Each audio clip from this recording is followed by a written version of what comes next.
یعنی همینجور که میدید که 2 تا از خازنا ترکیدن، خراب شدن و برای همین پرینترم ارور میداد، میگفت که مشکل برق داره، کم بوده برق. حالا من سفارش دادم اومدن و باید اینو تعویض بکنم.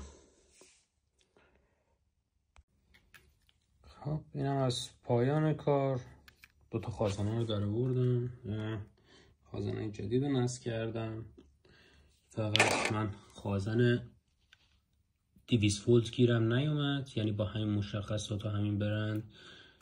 اینو از چین سفارش دادم اومد 250 ولت و نمیدونم آیا مشکلی پیش میاد یا نه. تا اونجایی که من سرچ کردم مشکلی نبود.